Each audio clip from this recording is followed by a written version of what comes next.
all. Today I will discuss about the rheumatoid arthritis in GNM second year medical surgical nursing 2. So what is the meaning of rheumatoid arthritis? So rheumatoid arthritis is a chronic systematic autoimmune connective tissue disorder which causes symmetrical inflammation of the synovial tissue of joint. એટલે કે rheumatoid arthritis એટલે શું? તો એક આ autoimmune connective tissue disorder છે. autoimmune connective tissue disorder એટલે શું? કે જે શરીરની અંદર જે immune system છે એમાં જ એ બીજા organ અથવા બીજા organના ટીસ્યુને ડેમેજ કરે, કંઈક નુકસાન પહોંચાડે. And surrounding the tissue characterized by destruction and the proliferation of synovial membrane resulting in the joint destruction, ecclesiosis and deformity. એટલે કે જે ઓટોઇમ્યુન જે આપણી સિસ્ટમ જે છે સિસ્ટમમાં ખામીના કારણે એ શરીરની અંદર જ બીજા કોઈ ઓર્ગનના ટિશ્યુ અથવા જોઈન્ટના આજુબાજુના જે સરાઉન્ડિંગ ધી ટિશ્યુ હોય એને ડિસ્ટ્રોય કરે છે, એટલે કે નાશ કરે છે, એને ઇન્ફ્લામેશન કરે છે કે જેના કારણે આ રુમેટોઇડ આર્થરાઇટિસ નામની ડિઝીઝ કન્ડિશન જોવા મળતી હોય છે. An autoimmune disorder, rheumatoid arthritis occur when immune system mistakenly attack own body's tissue. એટલે કે જે ઓટોઇમ્યુન સિસ્ટમ જે છે એ અંદર આપણા શરીરની અંદર જ બીજા કોઈ ઓર્ગન અથવા જોઈન્ટને અસર પહોંચાડે છે. એટલે કે જોઈન્ટના ટિશ્યુને, જોઈન્ટના આજુબાજુનું મેમ્બ્રેન હોય, સાઇનોવિયલ ફ્લુઇડ છે, આ દરેક જગ્યાને એને શું કરે છે? અફેક્ટ કરે છે. In addition to causing joint problems, rheumatoid arthritis sometimes can affect other organ of the body such as the skin, eyes, lungs and blood vessels. એટલે કે જે આ ઓટોઇમ્યુન ડિઝીઝના કારણે, એટલે એવું જરૂરી નથી કે ભાઈ ઓટોઇમ્યુન જે છે એ બહારથી કંઈ ઓબ્જેક્ટ દ્વારા અથવા બહારનું ઇન્ફેક્શન હોય તો જ થાય, પણ આપણી જે ઓટોઇમ્યુન સિસ્ટમ જે છે એ સિસ્ટમ જ આપણા શરીરની અંદર ઓન બોડીની અંદર અફેક્ટ કરે છે. એટલે કે કોઈ કિડનીને કરે, લીવરને કરે, જોઈન્ટને કરે, આ બધાના કારણે જે તકલીફ થતી હોય છે એમાં અલગ અલગ સાઇન એન્ડ સિમ્ટમ્સ જોવા મળતા હોય છે. લાઈક રુમેટોઇડ આર્થરાઇટિસની અંદર જે જોઈન્ટની અંદર જે બોન ઉપર જે જોવા મળે, એટલે કે રુમેટિક આર્થરાઇટિસ હોય ત્યાં સ્વેલિંગ જોવા મળે, ચાલવામાં તકલીફ થાય, ઊભું થવામાં, બેસવામાં તકલીફ થાય, આ બધી કન્ડિશન, ઇન્ફ્લામેશન જોવા મળે, આ બધી કન્ડિશન જોવા મળે. ઓટોઇમ્યુન ડિઝીઝની અંદર ઘણા બધા ડિઝીઝ કવર કરેલા હોય છે. લાઈક છે સોરિયાસિસ આર્થરાઇડ છે, એ પણ જે સ્કિન ડિસઓર્ડર છે એ પણ આ ઓટોઇમ્યુન ડિસઓર્ડર કહી શકાય. પછી ટાઈપ 1 ડાયાબિટીસ મેલાઇટસ, આ પણ ઓટોઇમ્યુન ડિઝીઝ કન્ડિશનમાં ગણી શકાય કે જે આપણી ઓટોઇમ્યુન જે સિસ્ટમ જે છે ઓટોઇમ્યુન સિસ્ટમ એ આપણા શરીરને, પોતાના શરીરના કોઈપણ ઓર્ગન અથવા જોઈન્ટના ટિશ્યુને ડિસ્ટ્રોય કરે છે, નાશ કરે છે. Next we have to discuss about the etiology and risk factor. એવા કયા કારણો છે કે જેના કારણે આ કન્ડિશન જોવા મળતી હોય છે? તો exact cause are rheumatic arthritis is unknown. એટલે કે RA એટલે કે રુમેટિક આર્થરાઇટિસનું કોઈ પર્ટિક્યુલર કારણ જવાબદાર છે નહીં. And autoimmune response occur the affect the synovial membrane of the joint. એટલે કે જે ઓટોઇમ્યુન સિસ્ટમ જે છે શું કરે છે? અફેક્ટ કરે છે. ક્યાં? તો જે આપણું જોઈન્ટ છે તે સાઇનોવિયલ મેમ્બ્રેન હોય ત્યાં ડાયરેક્ટલી એને અફેક્ટ કરે છે ને એના કારણે આ કન્ડિશન જોવા મળતી હોય છે. It is a unknown what trigger in the initiate response. Infection, genetic and hormonal changes may be linked to initiate of RA એટલે કે રુમેટોઇડ આર્થરાઇટિસ. એટલે કે આના મેઇન જવાબદાર કારણો છે ઇન્ફેક્શન. એટલે કે શરીરની અંદર કોઈ પણ ઇન્ટરનલ ઇન્ફેક્શન થયેલું હોય શરીરની અંદર તો પણ આ ઓટોઇમ્યુન સિસ્ટમ આપણને શરીરના કોઈપણ જગ્યાને અફેક્ટ કરી શકે. જીનેટિકલ એન્ડ હોર્મોનલ ચેન્જીસ, આપણા જીન અથવા હોર્મોનલ ચેન્જીસ થયેલા હોય તો પણ આ કન્ડિશન જોવા મળે.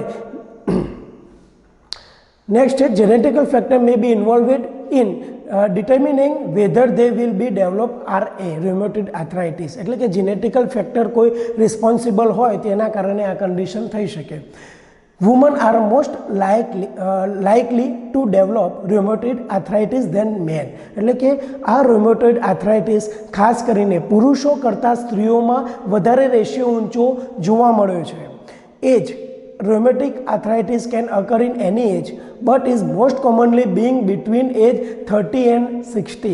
એટલે કે rheumatic arthritis ગમે તે એજમાં થઈ શકે પણ મોસ્ટ કોમનલી જેટલા પણ પેશન્ટ હાલની કેટેગરી પ્રમાણે જે જોવા મળે છે એની ઉંમર 30 થી 60 વર્ષની વચ્ચેની ઉંમર જોવા મળતી હોય છે.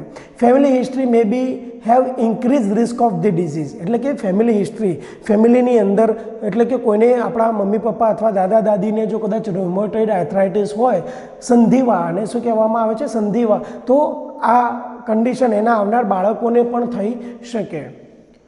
Hormonal factor changes deficiency in certain hormone may be involved, એટલે કે જો સડનલી હોર્મોનલ ચેન્જીસ થાય તો પણ આ કન્ડિશન જોવા મળે.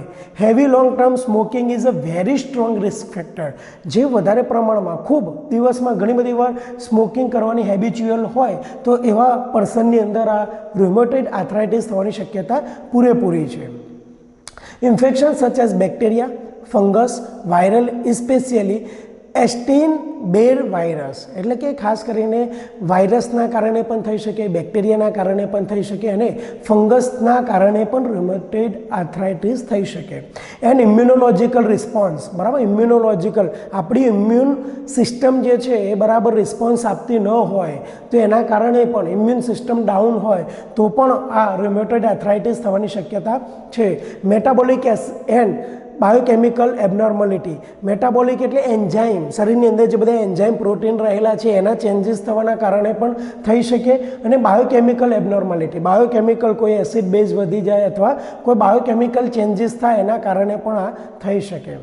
સ્ટેજીસ ઓફ રુમેટોઇડ આર્થરાઇટિસ, તો સાઇનોવિટીઝ involve joint develop a proliferative type of inflammation that is initiate localized in joint capsule. The unknown etiology factor initiate of synovity production of excess synovial fluid, એટલે કે સાઇનોવિટીસની અંદર શું થાય છે, જે synovial fluid રહેલું છે, સાઇનોવિયલ જોઈન્ટ જે છે ત્યાં ઇન્ફ્લામેશન થાય, જેના કારણે સાઇનોવિયલ ફ્લુઇડ જે હોય એને એક્સેસિવ કા વધી જાય કા ઘટી જતું હોય છે, જેના કારણે આ એક કન્ડિશન જોવા મળતું હોય છે. Second stage pannus formation, a layer of pannus એટલે કે granulation inflammatory tissue is formed at the juncture of synovium cartilage. The extends over the surface of the articular cartilage and ventrally invade the joint capsule and subchondral bone, એટલે કે જે સબકોન્ડ્રલ બોન જોઈન્ટની અંદર હોય તે પેનસ ફોર્મેશનની અંદર ત્યાં ઇન્ફ્લામેશન થાય છે. આ ઇન્ફ્લામેશનના કારણે વ્યક્તિને, જે વ્યક્તિમાં ઇન્ફ્લામેશન થયેલું હોય એ વ્યક્તિને ચાલવામાં, બેસવામાં, એટલે કે ઊભું થવામાં, એ બધામાં કન્ડિશન, નોર્મલ જે વ્યક્તિની કન્ડિશન હોય, એટલે કે જે નોર્મલ વ્યક્તિ ચાલી શકે, દોડી શકે, કંઈ પણ વસ્તુ એને કરવું હોય તો સડનલી ત્યાં જ પહોંચી શકે, એવી રીતે આ જે પેનલ ફોર્મેશન ટાઈપ 2 રુમેટોઇડ આર્થરાઇટિસવાળા વ્યક્તિમાં ખૂબ ઓછી ગતિમાં જોવા મળતું હોય છે. Number 3, fibrous ankylosis. Fibrous tissue of the joint is throughout and this carried by continuous inflammation throughout the fibrous connective tissue replace panel occurring the joint space, એટલે કે એની અંદર પણ શું થાય છે, ફાઇબરસ ટીસ્યુ જે છે એના ઉપર અફેક્ટ થાય છે. એ અફેક્ટ કોણ કરે છે, તો આપણી જે ઓટો ઇમ્યુન સિસ્ટમ છે, આ ઓટો ઇમ્યુન સિસ્ટમ એટલે કે શરીરની અંદર જે ઇમ્યુન સિસ્ટમ છે એ જ આ ફાઇબરસ ટીસ્યુ ઉપર અટેક કરે છે અને એને ઇન્ફ્લામેશન કરે છે. Number 4, bony ankylosis. At this stage, fiber tissue becomes calcified and the changes in the osseous one. As fibrous tissue calcified, bony ankylosing may result in joint immobilization. એટલે કે જે આ ટિશ્યુની અંદર, ફાઇબરસ ટિશ્યુની અંદર, જે બોનને આજુબાજુ જે ફાઇબર ટિશ્યુ હોય, આ ટિશ્યુની અંદર શું જોવા મળે છે, એક્યુમ્યુલેશન, એટલે કે કેલ્સિફાઈડ એટલે accumulation of the calcium in body tissue, એટલે કે બોનની નજીક જે ટિશ્યુ રહેલા છે ત્યાં કેલ્શિયમનું પ્રમાણ ખૂબ જ વધી જતું હોય છે, જેના કારણે પણ આ કન્ડિશન જોવા મળતી હોય છે. Next we have to discuss about the clinical manifestation. તો ક્લિનિકલ મેનિફેસ્ટેશનની અંદર joint manifestation, affect joint are slightly reddened, warm, swollen, tender, stiff and painful, એટલે કે જે જોઈન્ટની અંદર રુમેટોઇડ આર્થરાઇટિસ નામની ડિઝીઝ કન્ડિશન જે લેગ્સની અંદર જોવા મળશે ત્યાં સ્વેલોવિંગ એટલે કે સોજો આવેલો હશે, રેડનેસ જોવા મળશે, સ્ટીફ જોવા મળશે, જોઈન્ટ સ્ટીફ થઈ ગયો હશે એટલે કે જે નોર્મલ મૂવમેન્ટ જોઈન્ટની થવી જોઈએ એવી રીતે નોર્મલ મૂવમેન્ટ થશે નહીં. Morning stiffness lasting for up to hours. Severe disease મે complain of stiffness all day એટલે કે જે મોર્નિંગ સ્ટીફનેસ એટલે કે જે સવારમાં જ્યારે ઉઠે ત્યારે ચાલવામાં થોડીવાર રાહ જોવી પડે એટલે કે ચાલવામાં થોડીવાર વેટ કરવો પડે પછી જ એને ચાલવાની પ્રક્રિયા ચાલુ થતું હોય છે. અને સિવિયર ડિઝીઝ કન્ડિશનની અંદર કોમ્પ્લિકેશનની અંદર સ્ટીફનેસ ઓલ ડે એટલે કે સવારે રાત્રે દિવસે ગમે ત્યારે પણ સ્ટીફનેસ રહેતી હોય છે. Swelling joint feel boggy and sponge like a palpation એટલે કે જ્યારે પાલ્પેશન કરવામાં આવે ત્યારે સ્પંજ લાઇન જોવા મળતું હોય છે. Firm bumps of tissue under the skin and arms એટલે રૂમોટોઇડ નોડ્યુલ્સ જોવા મળે ત્યાં. Fluid may accumulate the particular in the ankle. ખાસ કરીને એન્કલ જોઈન્ટની અંદર ખાસ કરીને ફ્લુઇડ એક્યુમ્યુલેશન થયેલું હોય એટલે કે કોઈ પાણીનો પ્રવાહ એક જગ્યાએ ભેગો થયેલો હોય એવું જોવા મળતું હોય છે. Joint may lose their range of motion and may become deformed એટલે કે જોઈન્ટ જે છે એનું જે મોશન થવું જોઈએ, જે એનું જે મૂવમેન્ટ થવી જોઈએ એ શું થઈ જાય છે? ડિફોર્મેડ એટલે કે જે નબળી થઈ જતી હોય છે, ખૂબ ઓછી થઈ જતી હોય છે. Muscular atrophy around the affected joint leading two deformity. Muscular એટલે કે એના આજુબાજુના મસલ્સ પણ સ્ટીફ થઈ જતા હોય છે. Ulnar deviation of the finger and subluxation and the metacarpal joint occur. Swan neck deformity,